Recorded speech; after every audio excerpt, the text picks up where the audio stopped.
tapi menyalahi syariat. Bukan tu.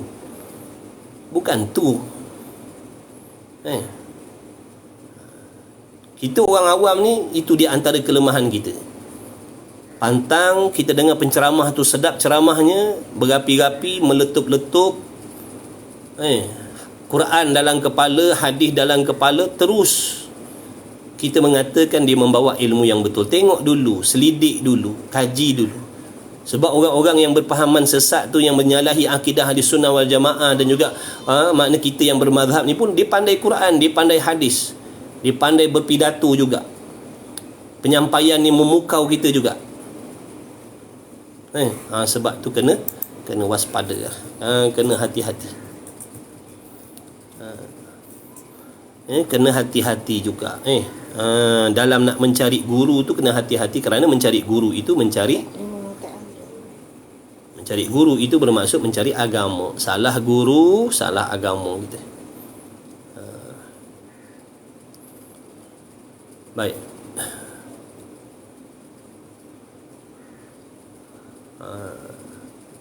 Kena ngaji kitab tu, kitab pelita penuntut tu kena ngajilah, jangan baca sendiri, takut nanti salah faham tempat-tempat tertentu, takut salah faham. Kita nak ngaji kena ada guru. Jangan beli kitab lepas tu baca sendiri, takut nanti kita disesatkan oleh nafsu dan syaitan kita. Kefahaman kita tu takut disalahkan, diputar belitkan nanti kefahaman kita. Supaya hamba tu tadi berjalan kepada jalan ibadat tadi dalam keadaan dia melihat perjalanan tu. Macam mana kita nak pergi ke kedai dalam keadaan kita tak tengok jalan dia? Macam mana kita nak selamat sampai, kan? Macam mana kita nak berjalan? Nak pergi ke kedai, nak pergi ke pasar, nak pergi balik kampung dalam keadaan kita tak tengok jalan, kan kebahaya tu. Jadi itulah tadi peranan fungsinya ilmu tadi, supaya ada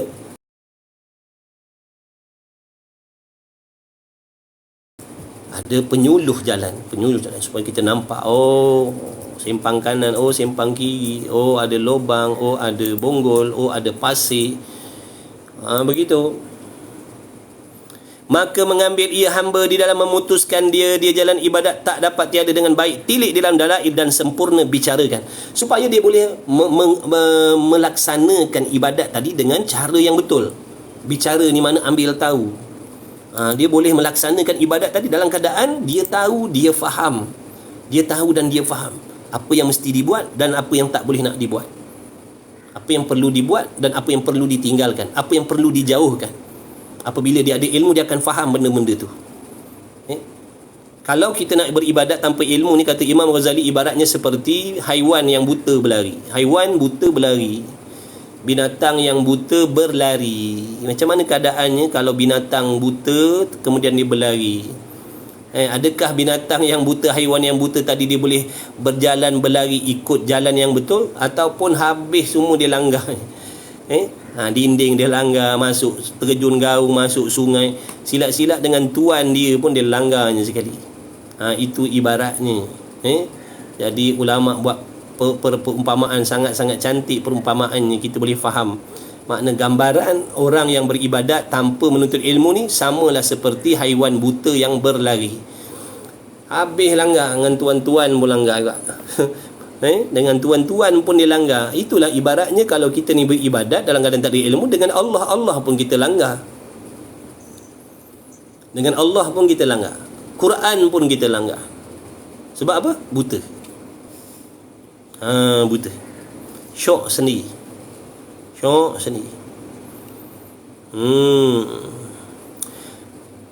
Dan belajar dan bertanya-tanya daripada ulama akhirat. Kena tanya ulama akhirat, jangan tanya ulama dunia. Jangan tanya ulama dunia. Apa maksud ulama dunia? Mereka orang yang ada ilmu, tapi mereka menggadaikan akhirat, ilmunya tadi dengan ditukar ganti dengan kepentingan dunia. Contohnya, dia sanggup menyembunyikan hukum yang sebenar kerana takut kalau seandainya menyampaikan hukum yang sebenar ni, takut nanti anak-anak murid lari, orang tak nak belajar dengan dia, follower tak ada dah. Kalau dia cakap benda benar, takut orang tak follow dia, takut anak-anak murid tinggalkan dia. Jadi sanggup dia menyembunyikan hukum kerana nak menjaga hati manusia. Itu contoh. Ataupun dia ditawarkan dengan benda-benda dunia, dengan sebab itu dia sanggup memutarbelitkan hukum hakam Allah. Itu sebagai contoh lah. Sebagai contoh lah. Sebagai contoh.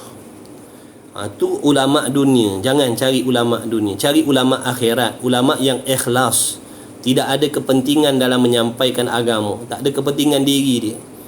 Orang terima ke tidak dia tak peduli, orang nak ikut ke tidak dia tak peduli, dia nak sampaikan saja amanah daripada Allah.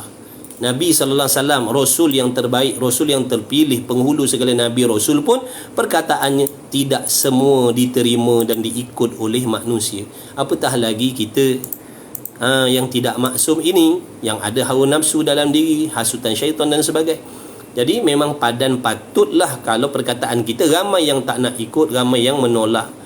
Ada orang yang meninggalkan kita, murid-murid kita tinggalkan kita dengan sebab berasa hati dengan nasihat-nasihat yang kita bagi. Itu tidak menjadi suatu kepelikan. Itu tak menjadi suatu takut tauliah takut tauliah mengajar ditarik balik. Betul tu di antara lah tu. Mengajar online tak payah tauliah.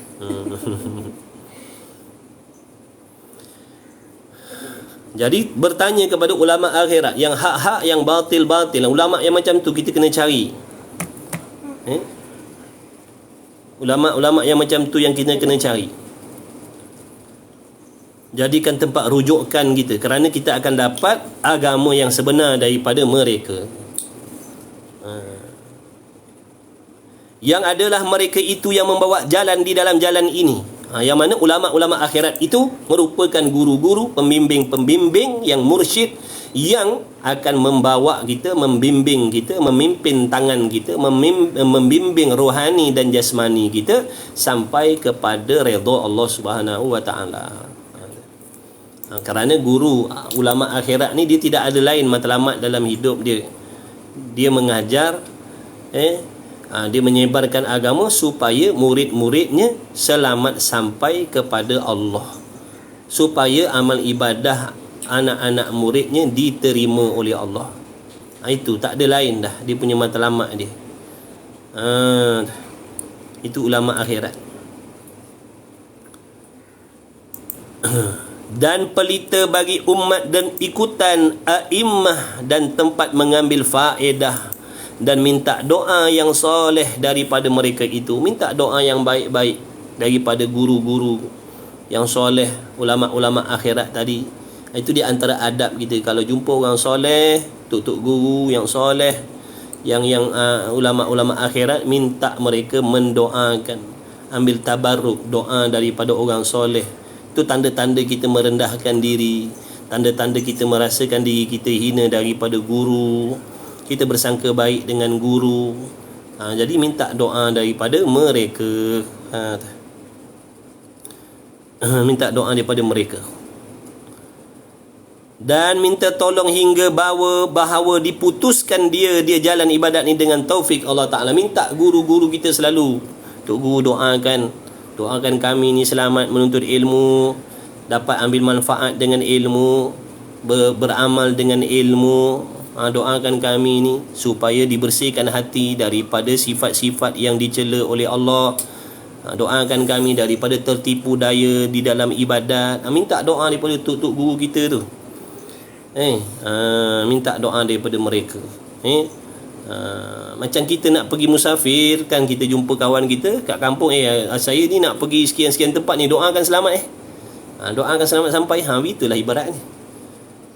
Minta tok-tok guru kita tu doakan supaya kita selamat sampai kepada redha Allah, dapat redha Allah dengan penghijrahan kita tu. Minta doa selalu. Minta doa selalu. Dan bertuahlah kalau kita ni selalu didoakan oleh orang-orang yang macam tu. Bertuahlah. Murid-murid bertuahlah. Bertuahlah kalau jadi murid yang disayang oleh guru. Bertuah sangatlah. Usahakan diri kita tu menjadi murid yang menyenangkan hati guru. Itu adab kita dalam menuntut ilmu. Itu pesanan daripada Tok Guru kita. Usahakan diri kamu mendapat tempat di dalam hati guru kamu. Usahakan diri kamu menjadi murid yang sentiasa ada di dalam hati guru kamu. Itu terserahlah dengan cara yang bagaimana. Dengan cara yang bagaimana. Macam mana kita nak selalu ada dalam hati guru kita, supaya contohnya di dalam munajat guru-guru kita itu dia tak terlupa, dia tak lupakan kita, dia akan teringat. Sebab kita, contohnya kita sebagai seorang murid yang sangat-sangat menyenangkan hati dia. Kita seorang murid yang senang, yang selalu menyenangkan hati dia. Jadi murid-murid yang macam ni, dia akan selalu berada di dalam hati gurunya, di mana pun gurunya berada. Tu redha guru tu, nak dapat redha guru. Itu nasihat ni. Sebab murid-murid ni dia macam-macam murid-murid. Ada murid-murid yang berguru tapi selalu menyakitkan hati guru, menyinggung perasaan guru, membuat benda-benda yang guru tak redha, mencari aib guru, cari gali aib guru, cari gali aib keluarga guru. Ingat di antara adab menuntut ilmu, kena hormat guru dan hormat darah daging guru. Siapa yang berkait rapat dengan guru, kita kena hormat. Tu tanda kita menghormati guru. Contoh, kita sayang guru kita tapi kita selalu caci maki anak dia, kita selalu menyakiti anak dia. Adakah perbuatan itu akan menyinggung hati guru tadi? Jawabnya ya. Jadi di situlah tadi hilangnya berkah tadi. Kenapa? Kerana kita merupakan seorang murid yang menyakiti hati guru. Walaupun kita tak sakitkan hati guru kita direct, tapi kita menyakitkan hati orang-orang yang dikasihi oleh guru kita. Contoh, guru kita ada ibu bapa, tapi kita caci maki ibu bapa guru kita. Apa? Adakah guru kita tidak akan merasa sedih dengan sikap kita yang macam tu? Dia akan rasa sedih dengan sikap kita yang macam tu. Itu tanda kita tidak menghormati guru kita.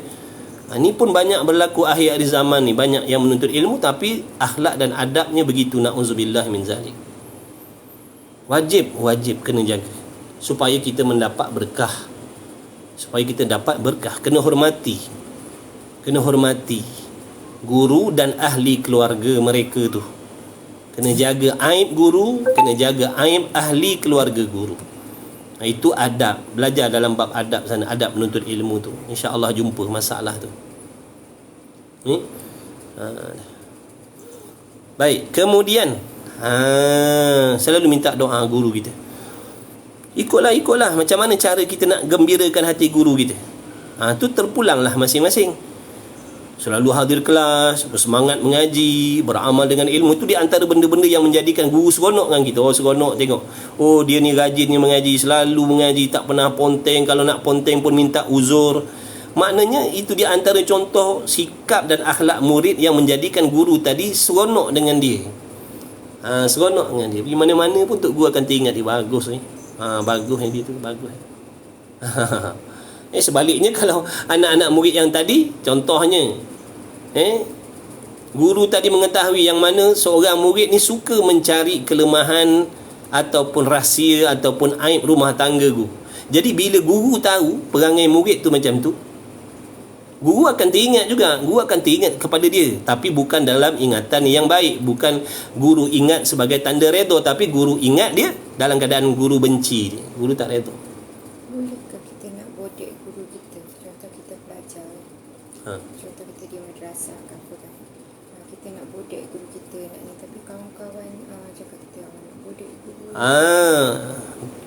Tak ada masalah tu tadi. Buat apa sahaja yang boleh menggembirakan hati guru kita. Dalam istilah bodek guru kita agar guru redha dengan kita. Dulu waktu kita ngaji, alhamdulillah dengan taufik Allah, dapatlah kita rapat dengan guru. Tapi dalam masa yang sama ada penuntut-penuntut ilmu yang lain yang tidak senang dengan sikap kita. Itu penyakit hasad. Itu penyakit hasad dengki. Kita kena berlumba-lumba menjadi murid yang dikasihi guru. Bukan kita tak senang apabila kita tengok kawan kita rapat dengan guru, baik dengan guru, kita jadi sakit hati. Itu sebenarnya ada penyakit hati dalam kita tadi, penuntut ilmu. Penyakit hasad dengki. Tanda-tanda tidak ada berkah ilmu dia. Dia kalau anak murid yang bersih hati, dia akan seronok apabila melihat ada rakan-rakannya yang berbuat baik dengan guru. Dan dia berharap, aku pun nak jadi macam kamu lah, aku pun nak rapat dengan guru, aku pun nak buat baik. Sepatutnya begitu. Bukan melarang, jangan buat baik dengan guru, jangan, itu salah. Itu salah. Ini berlaku, sahabat. Ini berlaku. Sebab tu bila kita mengaji ni, contoh kita dalam kumpulan ni, satu dalam grup kita dah mengaji, jangan, kita kena jaga adab kita sesama penuntut ilmu. Kita kena jaga adab. Jangan saling berdengki, jangan saling mengumpat, jangan saling bersangka jahat. Jangan.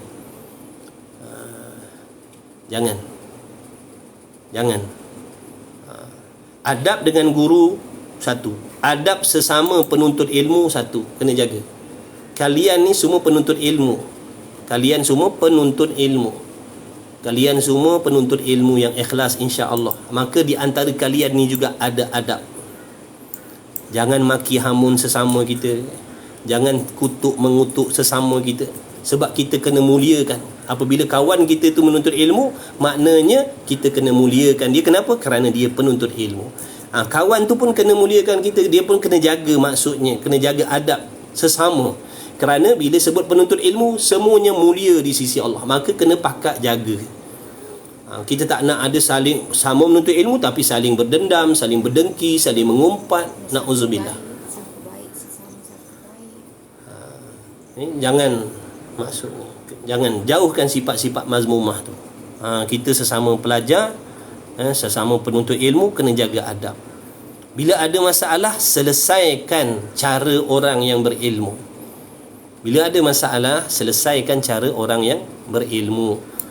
Jangan selesaikan masalah ikut emosi. Itulah faedahnya kita belajar tadi. Ini bila masalah selesai dengan emosi. Perempuan kan emosi.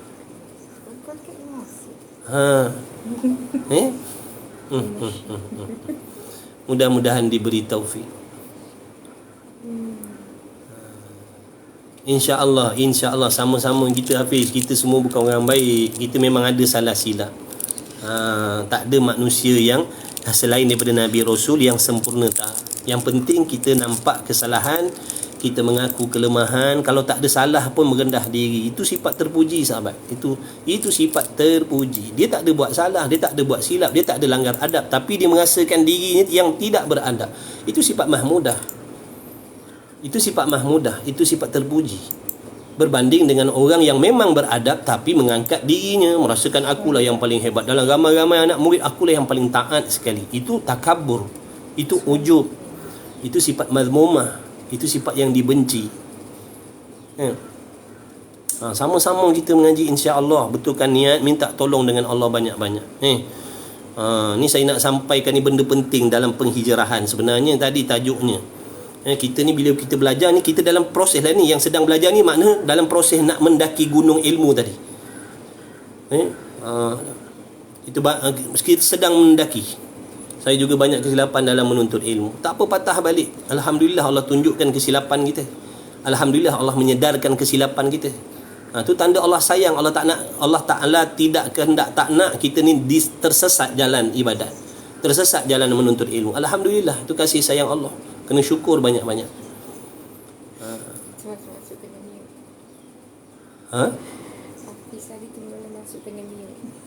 Tak apa. Adab, kita kena belajar. Adab pun kena ada ilmu. Semua kena perbaiki. Kena saling nasihat pula dengan penuh hikmah. Kena hati-hati. Di dalam belajar ni, hati kita disentap dia lain macam. Hati kita dalam belajar ni sentap dia lain macam. Sebab tu kita nak kena ingat, jangan sebab kita kawan kita lari mengaji. Jangan dengan sebab kita kawan kita nanti lari mengaji. Jangan. Sebab tu kalau nak tegur baik-baik. Tegur dengan akhlak. Tu tanda-tanda kita mengaji. Tanda-tanda kita mengaji, kalau kita makna kita lebih tahu, contoh kita lebih faham, kita nak memperbaiki. Tegur dengan hikmah, tegur dengan adab, dan tegur dengan akhlak. Tegur dengan ilmu. Tegur dengan akhlak. InsyaAllah. Istiqamah ngaji, doa pada Allah, minta pada Allah. Kita tak ada kuasa nak jadi penuntut ilmu yang istiqamah, yang bersungguh. Semua itu rahmat Allah. Minta pada Allah yang empunya segala-galanya.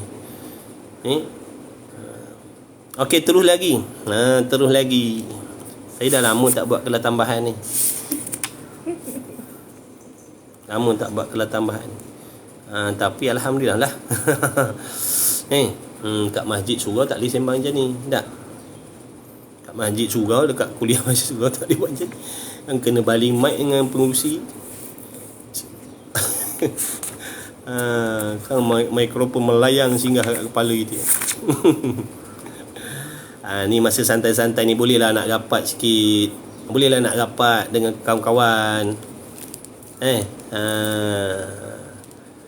Kang, kalau tak nanti Kang, yelah, kita tak nak jauh, kita nak dekat. Ilmu ni cara nak mendapat ilmu yang berkah, dia disampaikan dengan redha, disampaikan dengan seronok, disampaikan dengan kasih sayang, diterima pun dengan seronok, diterima dengan kasih sayang. Itu cara menuntut ilmu, baru berkah. Baru berkah, itu cara dia. Itu cara dia. Cara dia. Diberi dengan ikhlas, diterima dengan ikhlas. Diberi dengan seronok, diterima dengan seronok. Macam tu. Kena jaga tu semua, insya-Allah. Kita perbaiki, saling perbaiki, belajar lagi, baiki. Nanti belajar lagi, Allah tunjukkan lagi, Allah tunjukkan lagi, Allah tunjukkan lagi. Jemput minum Jemput. Jemput minum. Jemput minum. Jemput minum.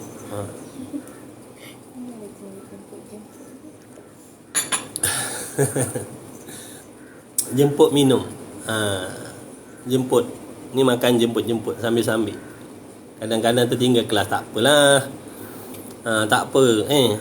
Bukan saja-saja tinggal. Ada hal. Ada hal, tapi usaha istiqamah lah.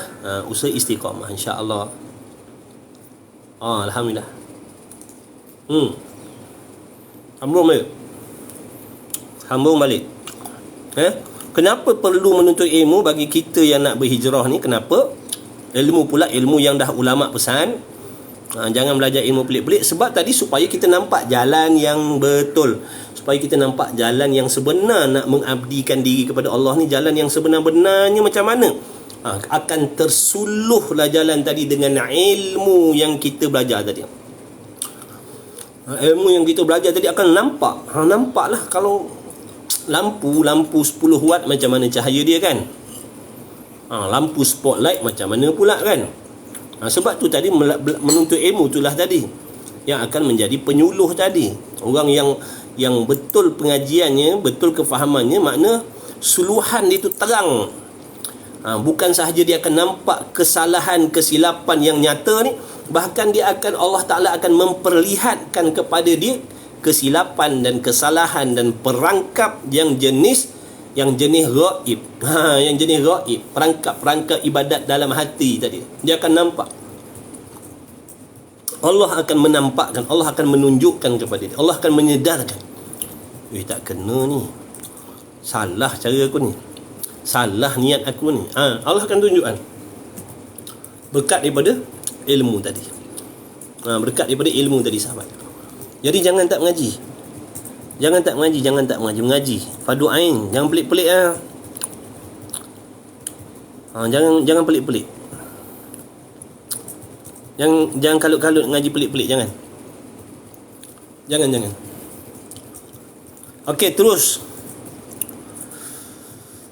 Jadi apabila dia nampak perjalanan dia tadi dengan usaha dia belajar, minta doa kepada orang soleh supaya diberi pertolongan oleh Allah, supaya selamat sampai dalam jalan ibadat hingga mendapat redha Allah Subhanahu Taala dengan taufik Allah, maka hasillah baginya ilmu. Jadi ringkasnya apabila dia tadi dah menuntut ilmu dengan cara niat yang betul, adab zahir batin yang betul, akhlak yang zahir batin yang betul, ilmu yang dia belajar tadi betul, mengikut tahap-tahap yang tertentu, tidak gopoh dalam menuntut ilmu, tak gopoh nak lompat kelas, Nak tahu benda pelik-pelik padahal kita tak tahu apa benda lagi. Terikut dengan ajakan kawan, terpesona dengan ajakan rakan-rakan, yang mana mereka sendiri pun tak belajar ilmu fardu ain, terus lompat mengaji benda pelik-pelik, diajak kita, dia hasut kita, kita pun ikut. Ada orang yang asyik duduk beribadat, berzikir tapi tak menuntut ilmu. Ada orang yang asyik dengan ilmu fardu kifayah, tak peduli fardu ain. Ini di antara perangkap-perangkap tadi tu. Bila kita dah duduk dekat situ, payah dah nak sedar tu, payah nak dapat kesedaran tu, payah dah. Tu di antara tipu daya.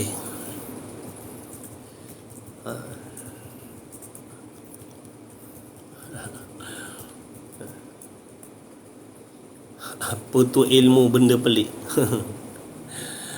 ilmu pelik-pelik lah. Tak payah belajar ilmu pelik-pelik. Ilmu fardu ain ni ngaji. Fiqh, tauhid, tasawuf ngaji betul-betul. Tajwid ngaji betul-betul. Besar dah ni. Belajar ilmu fardu ain dengan belajar ilmu fardu kifayah, mana besar pahala? Buat solat sunat dengan buat solat wajib, mana besar pahala? Dah tentulah yang wajib itu lebih besar pahala daripada yang sunat. Betul tak? Kita buat 1000 sembahyang sunat, 1000 rakaat dengan 2 rakaat fardu subuh, mana besar pahalanya? Besar fardu subuh 2 rakaat ni daripada 1000 rakaat sembahyang sunat yang kita buat. Itulah ibaratnya kita belajar fardu ain ni, walaupun diperlekeh-lekehkan, dipersenda-sendakan, walaupun dipandang rendah fardu ain ni. Ada setengah golongan yang mandang rendah, apa belajar ni, belajar ilmu fardu ain ni. Ni belajar pelik-pelik. Ni besar pahalanya. Ngaji fardu ain ni besar pahalanya. Pahala wajib tu takkan dapat dipotong dengan amalan sunat, sahabat.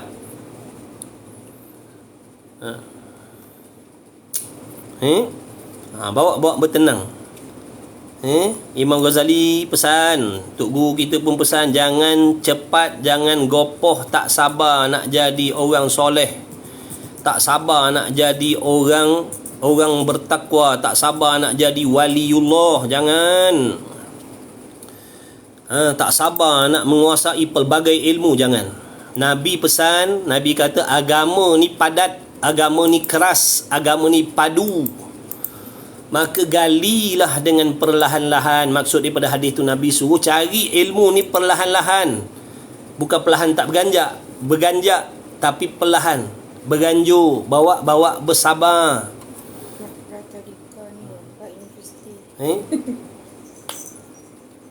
Bawa bersabar.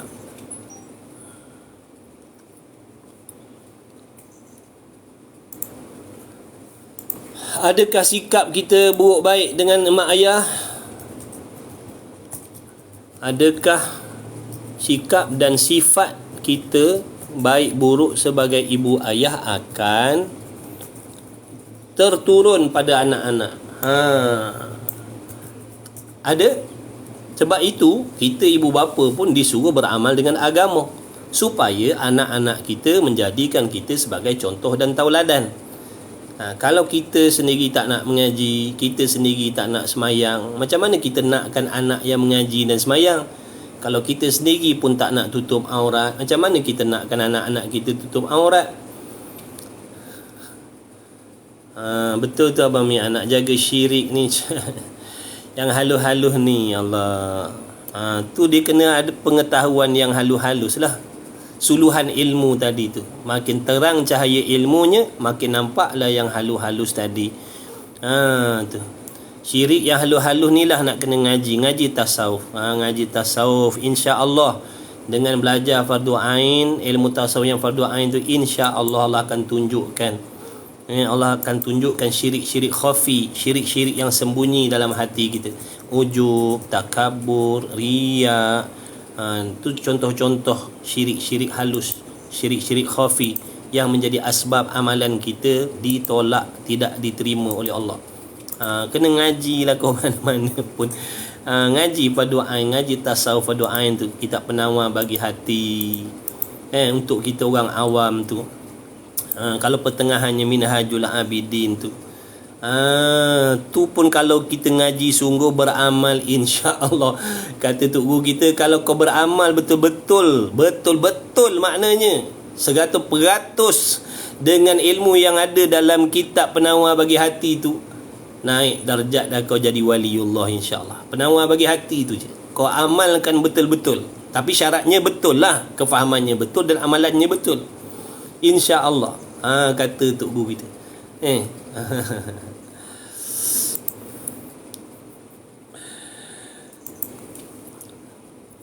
Yang tersembunyi, yang tersembunyi, Allahumma salli ala Muhammad. Itulah di peranan ilmu tasawuf itulah. Peranan ilmu tasawuf tu yang kita faham, nak mengetahui tentang kesilapan, kesalahan yang bangsa hati ni, dalam hati ni kena ngaji tasawuf. Ilmu tasawuf ni ilmu yang nak membicarakan tentang kelakuan, sifat, akhlak perjalanan hati. Maknanya kita akan nampak perjalanan hati kita tu betul ataupun salah dengan faedah belajar ilmu tasawuf tadi. Tu peranan ilmu tasawuf ni nak menerangkan tentang benda-benda yang sangkut paut dengan hati, benda sir, benda yang tersembunyi. Kalau kita ngaji fiqh, kita takkan tahu. Kalau kita ngaji fiqh, kita takkan tahu masalah kesilapan, kesesatan dalam hati. Kalau kita tak ngaji tasawuf, kata ulama, kita akan tersesat jalan. Tersesat jalan apa? Jalan ibadat tu maksudnya akan sesat. Maksud ibadat tu akan tersesat kalau kita tak ngaji ilmu tasawuf. Kita tak ngaji ilmu tasawuf, nanti perjalanan kita, makna maksud kita tu akan disesatkan oleh nafsu dan syaitan. Baik.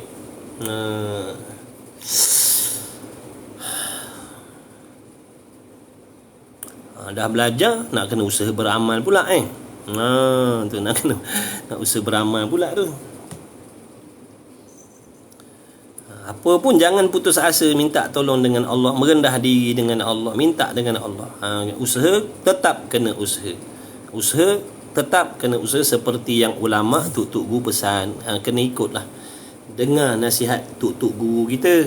Tu di antara adab kita dengan Tok Guru, meletakkan kepercayaan di dalam hati bahawasanya guru kita itu boleh membimbing kita sampai kepada redha Allah Subhanahu wa taala. Kena yakin dengan nasihat-nasihat yang dia bagi kepada kita. Itu adab sebagai seorang murid kepada guru.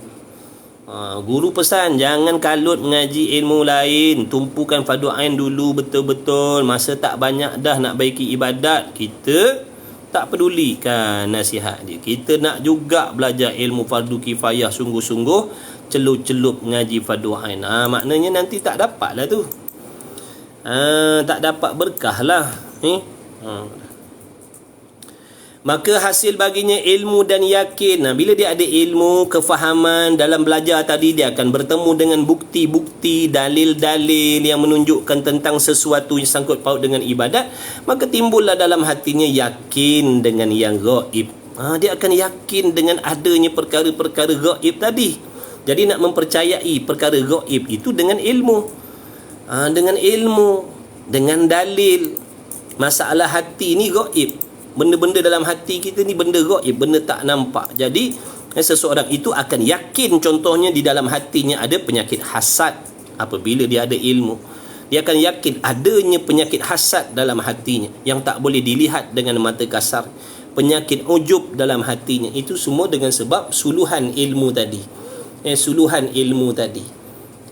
Suluhan ilmu tadi, dia akan nampak benda yang gaib. Makna yakin dengan perkara gaib, yakin dengan perkara gaib yang dikhabarkan oleh Nabi SAW. Contohnya Nabi bersabda yang maksudnya barang siapa yang di dalam hatinya ada penyakit hasad dengki, akan mengakibatkan terhapus segala pahala amal soleh yang pernah dilakukan. Benda tu tak boleh kita nak lihat dengan mata kepala kita. Tapi bagi orang yang ada ilmu, yang dah belajar, dah tahu dalil-dalil, bukti-buktinya ada dalam Quran, ada dalam hadis, kemudian bukan semata-mata percaya dengan hadis Nabi itu. Dia kena percaya tuan yang menyampaikan hadis itu dulu. Dia kena mengenal Nabi itu dulu. Kena mengenal Nabi itu dulu, barulah datang keyakinan pada Nabi. Bila datang keyakinan pada Nabi, dia akan menjadi orang yang percaya dengan apa yang dikhabarkan dikhabarkan oleh Nabi sallallahu alaihi wasallam, walaupun perkara itu tidak boleh dilihat dengan mata kepalanya ataupun tak boleh didengar dengan telinga dia. Tu penting ilmu tadi. Penting ilmu. Kalau kita langkau, lompat kelas, tu bahaya. Lompat kelas, fardu ain tak ngaji, nak ngaji pelik-pelik. Jangan lompat kelas. Nanti takut jadi macam-macam penyakit dalam diri kita tanpa kita sedar. Na'udzubillah min zalik. Jadi nasihat tok guru tu kita ikutlah. Kita dengar baik-baik, kita ikut. Yang wajibnya fardu ain. Yang fardu kifayah tu kalau kita tak mengaji takkan disoal oleh Allah. Kalau tak mengaji fardu kifayah tu takkan disoal oleh Allah. Takkan berdosa. Tak ngaji fardu kifayah tu tak dosa. Tapi kalau tak ngaji fardu ain ni dosa. Fardu ain ni wajib. Kalau tak belajar dosa. Fardu kifayah tu tidak dosa kalau kita tak belajar, selagi ada orang lain yang dah tahu, yang menguasai ilmu tu. Kecuali semua orang tak tahu ilmu tu, semua orang tak tahu tentang ilmu fardu kifayah tadi, ilmu tafsir contohnya, seorang pun tak tahu tentang ilmu tafsir ni, maka wajiblah kita semua kena ngaji tafsir pada waktu tu, jadi fardu ain pula. Sehingga mewujudkan seorang penuntut ilmu ataupun seorang yang menguasai tafsir, ilmu tafsir tadi. Barulah terlepas tuntutan yang lain-lain belajar tafsir tadi. Tapi selagi ada orang yang alim, yang pandai tentang ilmu tafsir, kita tak pandai, kita tak alim tentang tafsir hadis, tentang tafsir Quran, tidak menjadi dosa kita kalau tak belajar tafsir dan hadis. Malam-malam lompat kejap ustaz sebab kelang ngaji. Tak apa. Apa dia masalahnya? Ngajilah. Banyak kelas kan. Tak boleh ikut kelas kita, boleh ikut kelas-kelas yang lain. Saya pun sembang-sembang kosong je sahabat. Borak-borak kosong-kosong je.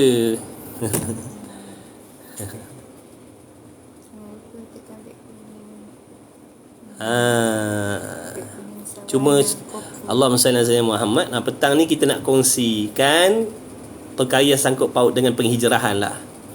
Sebab sangat-sangat penting, ilmu ni sangat penting dalam penghijrahan kita. Takut nanti dalam hati kita ada penyakit ujub ataupun gurur tu yang kita takut, gurur tu tertipu tu.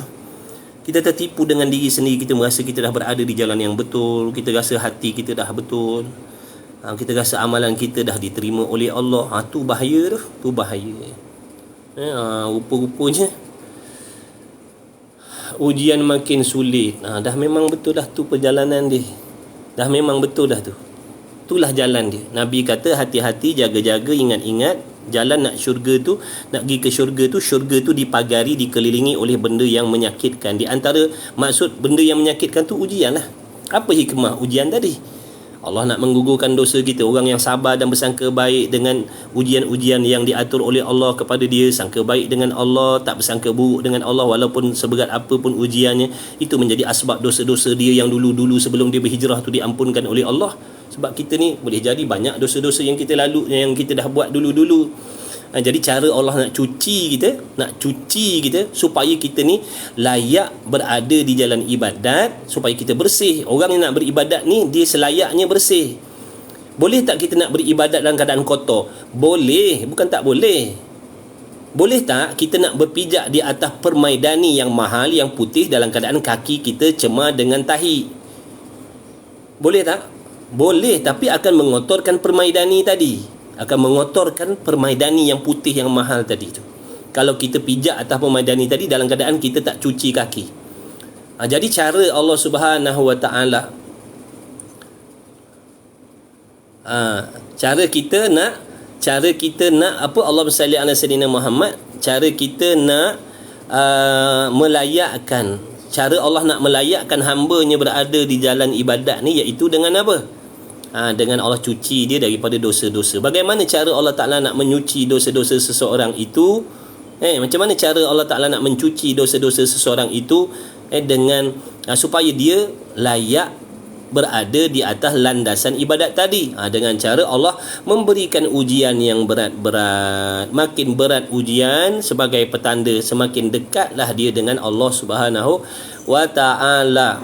Jadi ujian ni ada dua. Ada kala Allah Ta'ala menguji kita dengan ujian yang berat-berat kerana nak menghapuskan dosa-dosa kita, itu satu.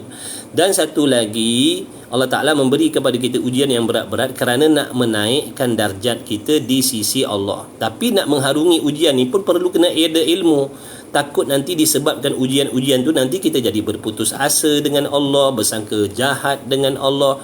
Sebab tu kena apa pun ala kulli halin ilmu, kena ngaji ilmu. Saya nak solat dulu. Boleh. Saya nak ambil kasih. Baik, kemudian kata musannif lagi. InsyaAllah Abang Mi'an, insyaAllah. Ni tengah nak habiskan baca kitab. Maka hasillah baginya ilmu dan yakin dengan yang gaib, dan iaitu bahawasanya bagi hamba tadi Tuhan yang esa, tiada sekutu baginya. Maksudnya apabila dia belajar, contohnya dia belajar tauhid, dia belajar sungguh-sungguh ilmu tauhid seperti mana yang dituntut, dia akan mengenal sifat-sifat yang selayaknya dengan Allah. Di situ akan menimbulkan keyakinan jazam yang putus dalam hatinya bahawasanya dia itu adalah hamba yang dimiliki oleh Tuhan yang maha perkasa, maha hebat dan sebagainya lah. Maknanya siapa dia Tuhan tadi tu, dia akan dapat tahu siapa dia Tuhan tadi, dia akan dapat tahu apabila dia mempelajari ilmu-ilmu yang bersangkut paut dengan ketuhanan tadi. Sifat-sifat Allah yang wajib, yang mustahil, yang harus. Di situ nanti dia akan tahu dan dia akan bertambah yakin bahawasanya baginya Tuhan yang esa, yang tidak ada sekutu baginya dan sebagainya. Jadi tak boleh kita nak hurai kat sini. Itu kembali kepada kefahaman dan pengenalan kita bila kita belajar tauhid. Nampak tu kena ngaji tauhid supaya kita memahami, mengenal Allah itu Tuhan yang bersifat bagaimana zatnya, supaya kita boleh membezakan di antara Tuhan dengan makhluk. Dengan kita mengetahui nama-nama Tuhan sahaja tanpa mengetahui dan memahami sifat-sifat yang layak dengan Tuhan, kita tak akan mengenal Tuhan, kita tak akan menghormati, kita tak akan merasakan kehebatan Tuhan dengan mendengar nama-namanya. Sebab tu diijmakkan oleh ulama di sisi akidah kita ahli sunnah wal jamaah, ngaji sifat 20, ngaji tauhid. Daripada situ nanti kita akan memahami sifat Tuhan tu, Tuhan yang bernama Allah tu bagaimana hebat dahsyatnya ilmunya, bagaimana hebat dahsyat kehendaknya, bagaimana hebat dahsyat penglihatan dan pendengarannya dan sebagainya. Gitu. Jadi kena ngaji. Kita nak sentuh benda-benda yang sangkut paut dengan penghijrahan tadi supaya mudah-mudahan kita boleh ambil tindakan yang sepatutnya. Kalau kita dah berada di jalan yang seperti yang dikendaki tadi, alhamdulillah dengan rahmat Allah, alhamdulillah. Yang bagi yang belum, cepat-cepat ambil, cepat-cepat baiki. Ataupun sekarang ni kita dah berhijrah tapi kita sibuk berbimbang dengan belajar ilmu selain daripada ilmu tadi tu. Tauhid tak belajar, fiqh tak belajar, tasawuf tak belajar, tajwid tak belajar. Kita heboh dengan tafsir, heboh dengan hadis, heboh dengan sirah. Maknanya bukan tak baik, bukan tak boleh. Faham betul-betul, jangan salah faham. Bukan tak baik, bukan tak bagus, bukan tak penting, bukan tak betul. Betul. Ilmu-ilmu tu semua ilmu yang ada dalam agama kita. Ilmu yang tak kurang pentingnya, tak kurang kemuliaannya, tetapi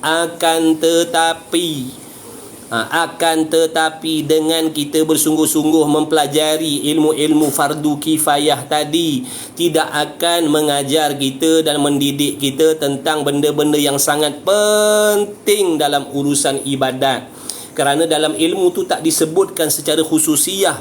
Dalam tafsir tak disebutkan secara khusus tentang solat, bagaimana nak solat, macam mana nak solat, niat yang macam mana, bacaan yang macam mana, syarat rukun yang macam mana. Itu semua sebab tu kena ngaji khusus, ngaji fiqh, supaya kita boleh tahu tata cara ibadat yang betul secara khusus. Nak solat kena tahu masalah mandi wajib, istinja, cuci pakaian. Dalam tafsir tak sebut secara detail benda-benda tu. Dalam hadis tidak disebut secara detail benda-benda tu. Bukan tak ada, ada tapi tidak diajarkan, tak disebutkan secara detail. Dalam tafsir ada sebut tentang Allah, dalam hadis pun, tapi tidak disebutkan secara detail apa sifat yang layak dengan Allah, apa sifat yang mustahil dengan Allah. Di situ tidak ada pencerahan yang secara khusus nak menyatakan kepada kita tentang sifat-sifat yang ketentuan dengan Allah. Bukan tak ada. Ada, tapi ulama Allahumma salli ala sayyidina Muhammad, ulama dah mengarangkan ilmu yang khusus nak menceritakan apa benda yang ada daripada dalam tafsir dan hadis tadi. Dibawa keluar daripada tafsir hadis tadi, keluarkan ilmu tauhid, bawa keluar ilmu tasawuf, bawa keluar daripada Quran, hadis, ilmu fiqh. Bukan saya maksudkan belajar ilmu tafsir, ilmu hadis tu tak baik dah. Kita ni tadi tu, peringkat kita yang baru nak hijrah, peringkat kita yang sedang hijrah ni, tumpukan dulu benda-benda yang penting dalam nak mengesahkan ibadat, dan supaya kita tahu benda-benda yang merosakkan ibadat kita. Semua tu ada dalam ilmu fardu ain tadi. Boleh faham tak sahabat? Sebab ada orang kata, ustaz, tak baik ke saya nak belajar tafsir? Bukan tak baik. Nanti setan dia akan menggalakkan kita, melekakan kita, melupakan kita. Kita akan syok seronok belajar yang fardu kifayah tadi, langsung tak ambil peduli tentang fardu ain. Ni yang ulama bagi tahu, ni yang Imam Ghazali bagi tahu. Di antara permainan syaitan, dia akan menggalakkan kita, kadang-kadang disuruh kita buat satu ibadat supaya kita terlupa ibadat yang lebih penting. Ada orang syaitan menggalakkan dia jadi orang yang pemurah. Jadi orang yang pemurah, bagi duit, tolong orang, tolong sini, tolong situ. Dia akan syok dengan perbuatan dia tu. Dalam keadaan ada benda yang wajib yang ditinggalkan, dia akan terlepas pandang benda wajib tadi. Dia akan sibukkan dirinya dengan bersedekah, tolong orang, bantu. Bukan tak baik, baik. Tapi apa akan jadi dengan kebaikan dia pada masyarakat tadi dalam keadaan akidahnya salah? Syok cari pahala. Akidahnya salah. Banyak derma, banyak tolong orang, banyak wakaf tadi, tapi pegangan dalam hati terhadap Allah sesat. Apa jadi dengan kebaikan dia tu? Apa yang jadi dengan pertolongan dia? Apa yang jadi dengan wakaf-wakaf dia tu? Adakah Allah akan memberi pahala kepada orang yang akidahnya salah terhadap Allah? Adakah Allah akan bagi pahala terima ibadat kebajikan terhadap orang yang dalam hatinya ada syirik khafi, macam yang abang Mi'an sebut tadi? Ujub. Akulah orang yang paling pemurah sekali. Akulah orang yang paling pemurah, nak bandingkan orang-orang lain, nak banding dengan penderma-penderma lain, akulah yang paling pemurah sekali. Apa jadi dengan sedekah-sedekah dia tu? Apa yang jadi dengan sedekah-sedekah dia? Sebab itulah kena dulukan fardu ain dulu. Sebab syaitan ni, cara dia, di antara cara dia akan mengasyikkan kita dengan sesuatu ibadat yang kurang afdal supaya kita meninggalkan yang lebih afdal. Itu maksud saya tadi. Bukan tak boleh ngaji tafsir, bukan tak boleh ngaji hadis. Jangan salah faham. Untuk kita ni ada benda yang lebih penting kita kena tumpukan, iaitu fardu ain. Ngaji fardu ain betul-betul. Nanti insya-Allah lama kelamaan nanti kalau dah ada beres, dah banyak faham dah, bolehlah nak ambil tahu tafsir, jarang-jarang nak pergi ngaji tafsir, nak pergi dengar-dengar hadis, silakanlah. Sebab tu bagi orang yang tak ada tahu tentang akidah, contohnya kalau banyak orang yang tak belajar fardu ain ni, dia pergi menadah kitab, mengaji tafsir, dengan mana orang yang mengajar tafsir tadi, dia bukan daripada akidah ahli sunnah wal jamaah. Dia bukan daripada kalangan orang yang berakidah ahli sunnah. Dia pergi tadah kitab tafsir, mengaji dengan tafsir hadis, tafsir Quran dengan orang yang akidahnya bukan akidah ahli sunnah wal jamaah. Maka dia akan menterjemahkan Quran, dia akan mentafsirkan Quran dan hadis mengikut akidah dia yang menyimpang tu, yang tak menyamai dengan akidah kita ahli sunnah wal jamaah. Nampak tak? Kita takkan tahu sebab kita ni orang awam. Macam mana kita nak membezakan penyampaian itu betul ataupun salah dengan akidah kita, dalam keadaan kita sendiri pun tak tahu akidah yang sebenar bagaimana? Ini yang banyak berlaku. Pergi tadah kitab tafsir, pergi tadah kitab hadis, yang mana guru tafsir, guru hadis tadi bukan Guru dia menolak mazhab, guru dia menolak ilmu fahaman, ilmu, menolak tarikat, gurunya menolak Allahumma salli ala sayyidina Muhammad, menolak ngaji sifat 20. Ini yang kita jadikan guru tafsir kita. Ini yang kita tak nak. Ini yang kita tak mau. Tertipu, kita tak nak.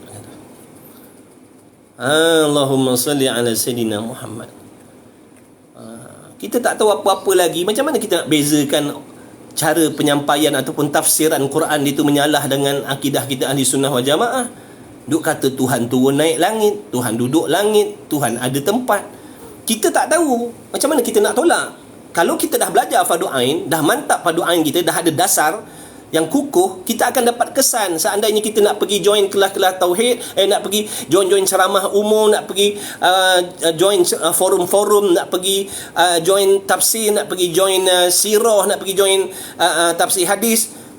Bila ada sesuatu yang tak kena dengan syariat, kita boleh kesan. Yang tak kena dengan akidah, kita boleh kesan. Sebab apa? Kita dah ada dasar, kita dah ada asas yang betul, asas yang mantap. Baru kita boleh jauhkan diri.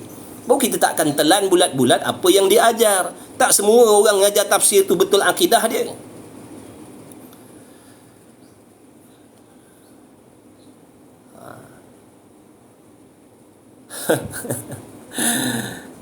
Allah.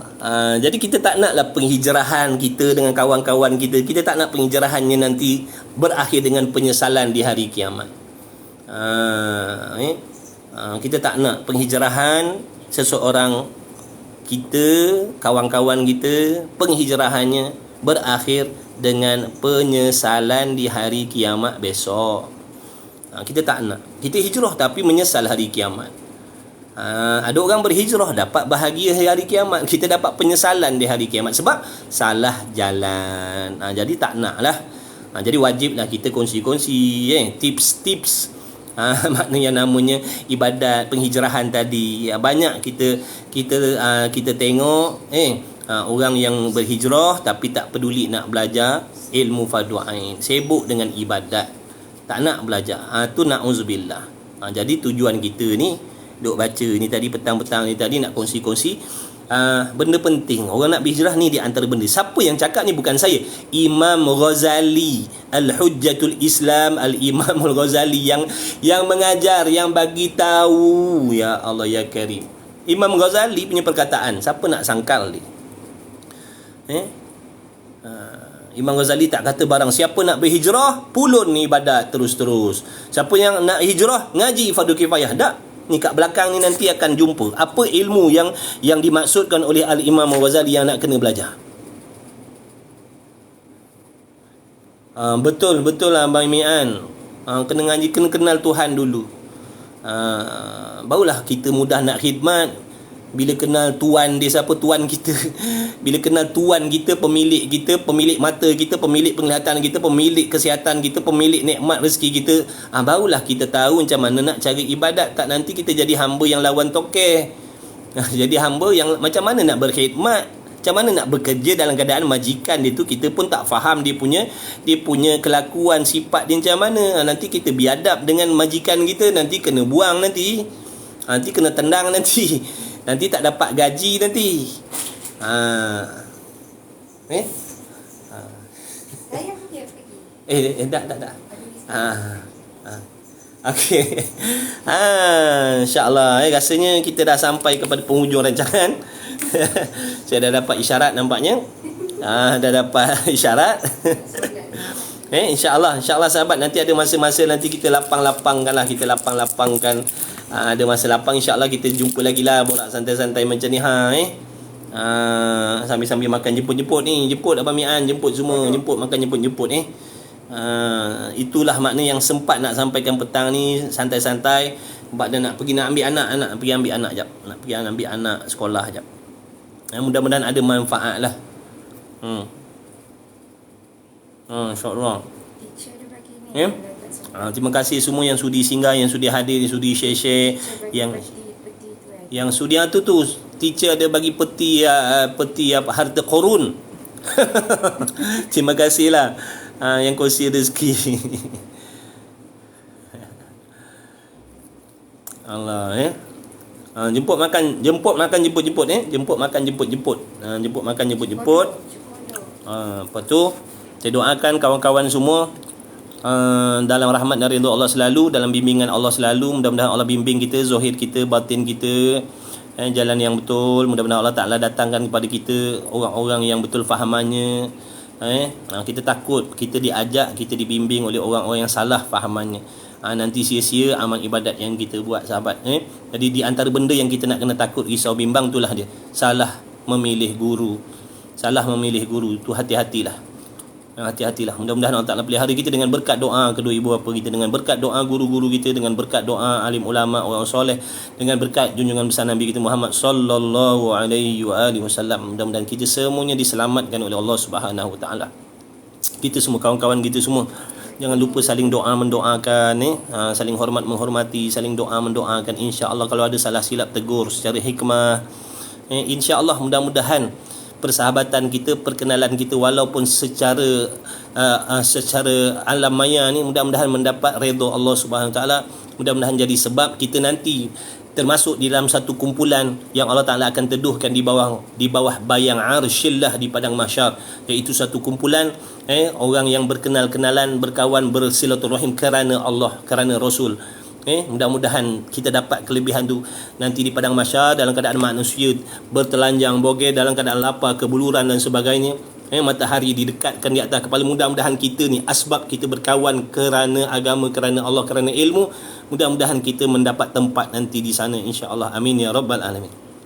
Okey, jumpa lagi sahabat. Nak cekik dah ni. Assalamualaikum warahmatullahi wabarakatuh. Baca doa sikit, ambil berkah. Bismillahirrahmanirrahim. Alhamdulillah wassalatu wassalamu ala Rasulillah. Allahumma rabbana fa'na bima 'allamtana, rabbana 'allimna alladhi yanfa'una, rabbana faqih ahlana wa qarabati lana fi dinina ma ahli kutri unsa wa dzakar Rasulullah sallallahu Muhammad wa ala alihi washabihi wa barak wasallam. Walhamdulillahirabbil alamin. Ini peti ni bila habisnya? Berapa saat lagi? Dah habis dah kan? Oh, dah habis dah. Apa tu? Ada lagi? Dah. Oh, dah habis dah. Okey, sahabat Abang Mian, jumpa lagi Abang Mian insya-Allah. Nanti kita sembang-sembang Abang Mian. Abang Mian dia kalau cakap dia bukan putus-putus kan dia cakap. Kan dia bersambung-sambung. Kan ada je ilham-ilham dia nak sampaikan tu kan, payah nak break tu. Saya bukan tak tengok dia punya live, saya tengok dia punya live. Abang Mian tu mana Abang Mian ni?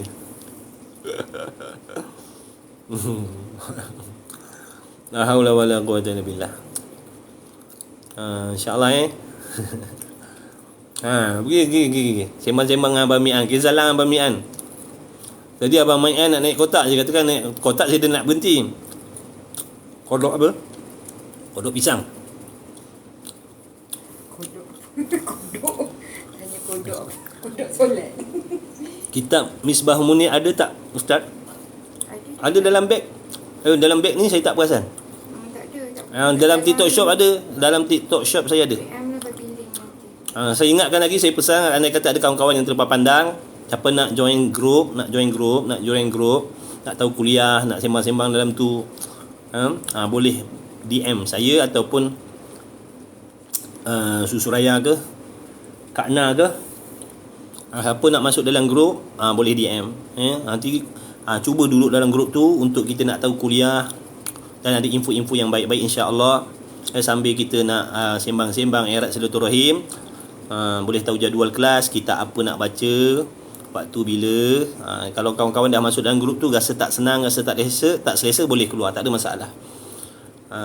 Kadang-kadang kita sedih kan, ada kawan-kawan, Ustaz, ada kelas ni, bila? Jadi payahlah kita nak bagi tahu. Apa nak masuk dalam kelas boleh? Dalam kelas pula dah, dalam grup. Terima kasih lah yang kawan-kawan dalam TikTok ni yang banyak duduk dalam grup tu, terima kasih lah. Kalau rasa antum rasa selesa duduk dalam grup tu, boleh stay lah. Kalau rasa tak selesa, boleh keluar lah. Maklumlah dalam tu ramai, ada 400 lebih orang. Banyak-banyak macam-macam kawan-kawan saya, kawan-kawan motor saya, kawan-kawan mancing saya, semua ada dalam tu. Jadi kita tak nak jauh dengan diorang. Itu tujuan saya duduk dalam masukkan kawan-kawan dalam tu. Saya tak nak, setidak-tidaknya sampai benda-benda tu, walaupun dia orang tak ada reply, tak ada apa, mudah-mudahan dia dapat info yang baik-baik. Mudah-mudahan lah. Kalau rasa tak senang, boleh keluar, tak ada masalah. Kita pun faham. Kita tak boleh nak puaskan hati manusia ni, nak ikut cara kita, tak boleh. InsyaAllah. Okey, jumpa lagi. Selesa Ustaz tak nak keluar. Okey, jumpa lagi InsyaAllah. Jadi CCTV tak apa, tak ada masalah InsyaAllah. Jadi kalau ada gurau-gurau dalam tu, minta maaf banyak lah gurau-gurau. Sebab grup tu dah lama. Kawan-kawan motor saya pun ramai dalam tu. Kawan-kawan mancing pun saya kadang yang gurau-gurau tu, tu geng-geng yang biasa dengan geng-geng biasa dengan saya lah tu. Kawan-kawan, biasalah kawan-kawan ni. InsyaAllah saya minta maaf lah daripada pihak kawan-kawan. Saya minta maaf lah kalau ada gurau-gurau dalam tu yang membuatkan kalian tak selesa. Afwan, saya minta maaf banyak-banyak. Kan Abah kan? Gitulah bah. Okey bah. InsyaAllah bah nanti jumpa lagi. Ada mama dia. Abah ada mama ada dalam tu. Abah, mama, mami semua ada dalam tu, dalam grup tu. InsyaAllah lah. Ni dah guruh ni sahabat. Dah guruh. Kat sana hujan tak? Hafiz. InsyaAllah Hafiz. Apalah Hafiz. Hafiz Melaka ke cakap? Hafiz duduk mana Hafiz? Melaka. Hafiz. Ente duduk mana Hafiz? Duduk Melaka ke? Sudah pergi kuliah Masjid Putih. Kalau Melaka duduk kat Kelantan jauh now. Kelantan kat mana Hafiz? Kelantan panas. Lagi-lagi tolong info sikit kawan-kawan. Saja je nak suruh komen. Nak tahu ni kawan-kawan ni ada 60 orang ni ada daripada mana? Brunei, alhamdulillah, masya-Allah, tabarakallah. Gua Musang, Hafiz. Saya dulu duduk Pasimah. Terengganu, alhamdulillah, Terengganu hadir. Sabah, masya-Allah, tabarakallah. Dalam grup kita tu ada tak Sabah Siapa nak join dalam grup tu nanti boleh DM saya ataupun Susu Raya tadi. Teluk Panglima Garang, masya-Allah, alhamdulillah. User Melaka tak hujan orang Melaka. Gua Musang, Selangor, Sarawak, alhamdulillah. Putrajaya, alhamdulillah, barakallahu fikum. Seronoklah kawan-kawan ramai. Saya duduk di atas.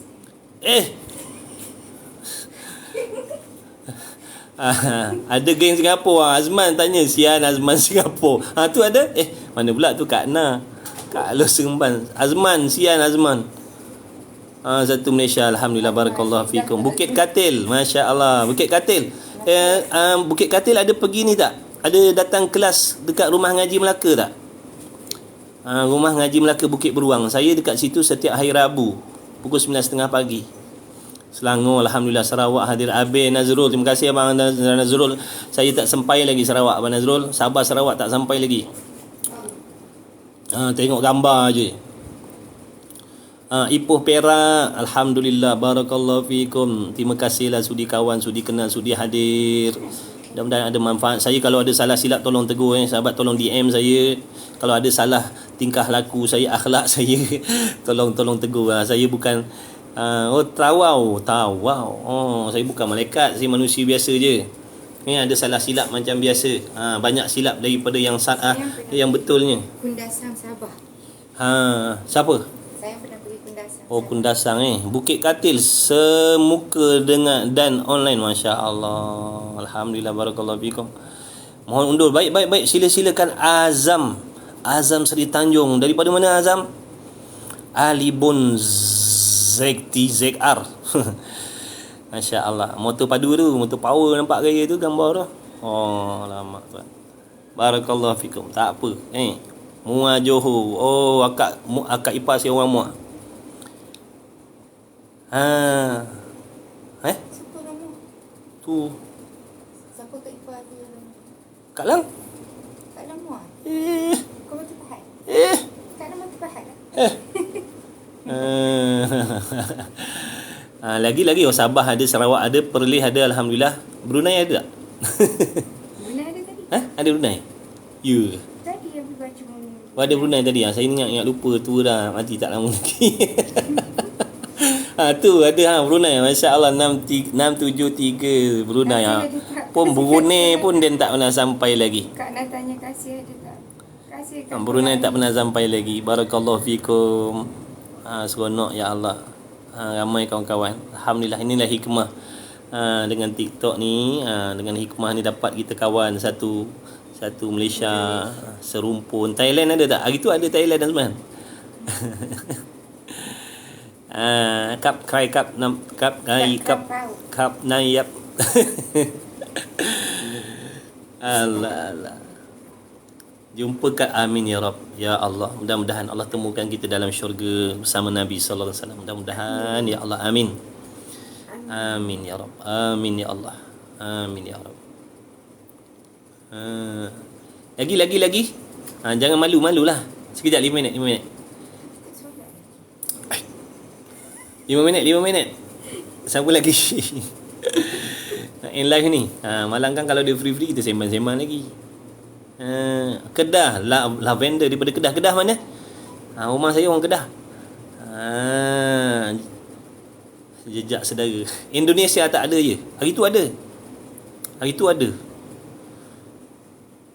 Borak kan brother ni Ali apa tak sedap pula. Ceras instan biasa, alhamdulillah, terima kasih lah.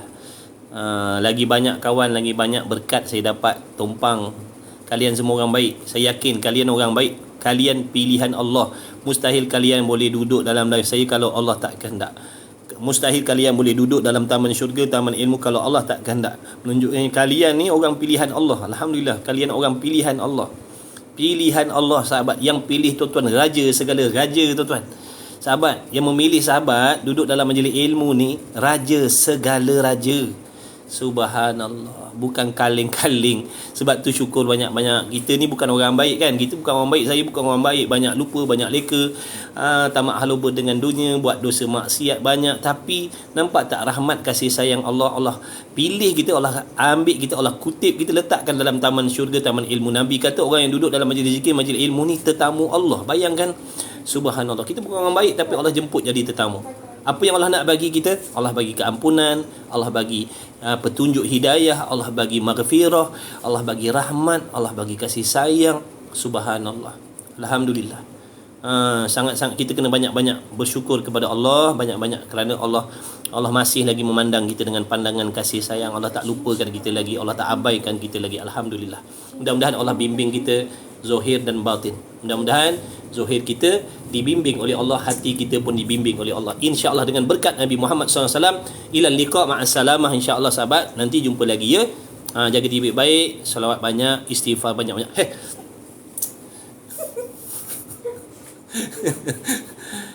Istighfar banyak-banyak, salawat banyak-banyak, saling doa mendoakan Allah. Assalamualaikum warahmatullahi wabarakatuh. Allahumma salli ala sayyidina Muhammad wa ala ali sayyidina Muhammad. Jumpa lagi insya-Allah.